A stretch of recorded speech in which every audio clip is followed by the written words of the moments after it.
Habemos Digital. Permite que la palabra de Dios sea el alimento de tu vida. Martes 9 de octubre, memoria obligatoria de San Luis Bertrán. En el nombre del Padre, y del Hijo, y del Espíritu Santo. Amén. Lectura de la carta del apóstol San Pablo a los Gálatas, capítulo 1, versículos del 13 al 24. Hermanos, ¿han oído hablar de mi pasada conducta en el judaísmo? ¿Con qué saña perseguía la iglesia de Dios y la asolaba? Y aventajaba en el judaísmo a muchos de mi edad y de mi raza como defensor muy celoso de las tradiciones de mis antepasados.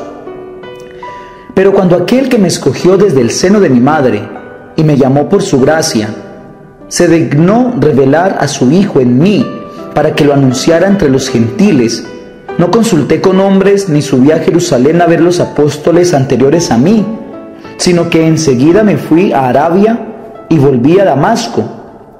Después, pasados 3 años, subí a Jerusalén para conocer a Cefas y permanecí 15 días con él. De los otros apóstoles no había ninguno, sino a Santiago, el hermano del Señor. Dios es testigo de que no miento en lo que les escribo. Después fui a las regiones de Siria y de Cilicia. Personalmente yo era un desconocido para las iglesias de Cristo que hay en Judea. Solo habían oído decir que el que antes los perseguía anuncia ahora la fe que antes intentaba destruir, y glorificaban a Dios por causa mía. Palabra de Dios, te alabamos, Señor. Salmo 139. Guíame, Señor, por el camino eterno. Señor, tú me sondeas y me conoces cuando me siento o me levanto, de lejos penetras mis pensamientos, distingues mi camino y mi descanso, todas mis sendas te son familiares. Tú has creado mis entrañas, me has tejido en el seno materno. Te doy gracias porque me has plasmado portentosamente, porque son admirables tus obras. Mi alma lo reconoce agradecida, no desconocías mis huesos, cuando en lo oculto me iba formando y entretejiendo en lo profundo de la tierra. Lectura del Santo Evangelio según San Lucas, capítulo 10, versículos del 38 al 42. En aquel tiempo entró Jesús en una aldea y una mujer llamada Marta lo recibió en su casa. Esta tenía una hermana llamada María, que sentada junto a los pies del Señor escuchaba su palabra. Marta, en cambio, andaba muy afanada con los muchos servicios, hasta que acercándose dijo: Señor, ¿no te importa que mi hermana me haya dejado sola para servir? Dile que me eche una mano. Respondiendo, le dijo el Señor: Marta, Marta, andas inquieta y preocupada con muchas cosas, solo una es necesaria. María, pues, ha escogido la parte mejor y no le será quitada. Palabra del Señor, gloria a ti, Señor Jesús. Muy buenos días, queridos amigos y hermanos en el Señor. Un feliz martes para todos ustedes. Celebramos hoy a un santo muy querido por la Iglesia colombiana, a San Luis Bertrán. Él fue enviado a predicar el Evangelio a los indígenas de América y llegó al puerto de Cartagena, Colombia.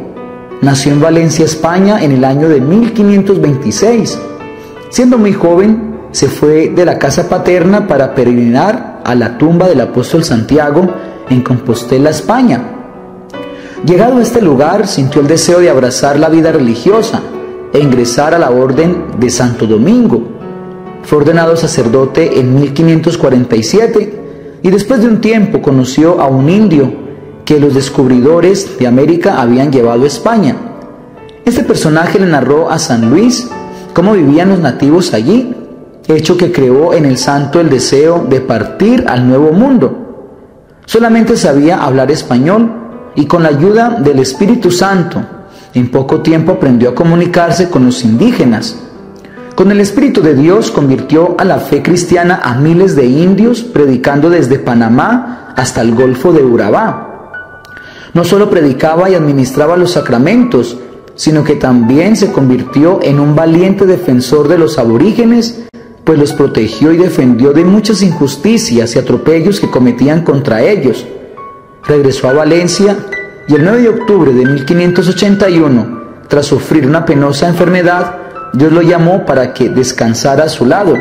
Es canonizado por el Papa Clemente X en el año de 1671. Bueno, quiero sacar dos ideas de la palabra escuchada. La primera lectura es el testimonio de Pablo contado a los Gálatas. Él, sin pena, en cambio, con un corazón henchido del amor de Dios, habla de su conversión.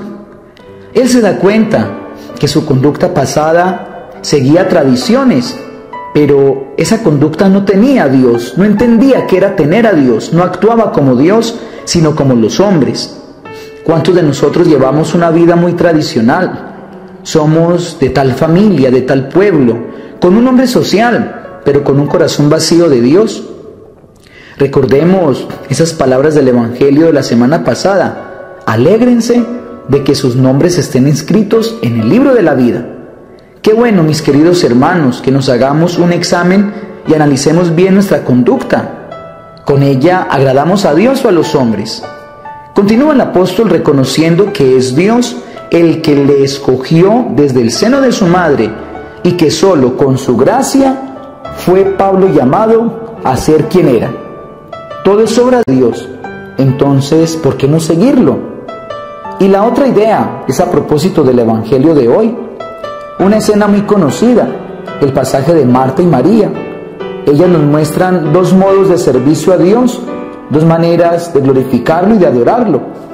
El primero es el estilo de María, la oración, la contemplación, la adoración, la dedicación de esta mujer escuchando a Dios todo el tiempo. Ella guarda silencio, ella no mira al mundo, ni se preocupa por lo que puede perder del mundo, porque sabe que está con el que lo es todo. Pensemos en las monjas y monjes, en las personas de fe que permanecen por horas ante el Santísimo, que celebran incluso varias misas en el día, que hacen de su vivir una oración perpetua para Dios. Y el otro estilo es el de Marta. Es la oración, la contemplación, la adoración hecha obra. Es la práctica de lo aprendido en la intimidad con el Señor. Por ejemplo, San Luis Bertrán, el santo de hoy, es un ejemplo como muchos santos que hicieron de su trabajo una oración de glorificación para Dios. Mis hermanos, no nos dé miedo dar el paso de salirnos de lo que hace todo el mundo para encontrarnos con Dios y seamos más adoradores. Busquémoslo en el silencio de la oración y en la ayuda a los demás. Dios los bendiga en el nombre del Padre, y del Hijo, y del Espíritu Santo. Amén.